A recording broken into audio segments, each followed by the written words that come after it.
I, Solomon, once entered the grand hall of a wealthy noble whose reputation for splendor reached even the gates of Jerusalem. He had summoned musicians from distant kingdoms, drummers whose hands moved like storm winds, harpists whose strings shimmered like sunlit rivers, and trumpeters whose breath shook the rafters as though summoning the hosts of heaven. When the performance began, the hall trembled with sound, and the noble stood in the center, arms raised, his face shining with pride, as though he himself commanded the music. He said to me, "Behold, O king, a symphony so magnificent that even the Almighty must hear of my greatness."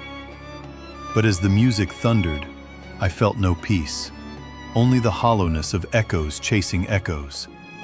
The notes glittered like gold, yet carried no blessing, for their purpose was not joy, but vanity. I closed my eyes, and in the roar I heard a faint, sorrowful whisper. Where pride conducts, the music has no soul. When the final blast faded, the noble looked to me for praise.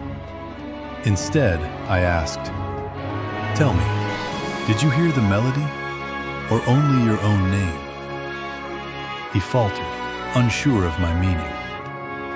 I called then for a single shepherd boy who tended flocks nearby, and he came with a simple reed flute worn by countless sunsets. He played but a few quiet notes, thin, trembling, humble, and the hall grew still. The music held no power, no grandeur, yet it touched every heart like soft rain upon dry soil. I stepped beside the noble and said, "Great music does not shout its maker's glory. It reveals the listener's soul. What you summoned was noise, but this child summoned truth."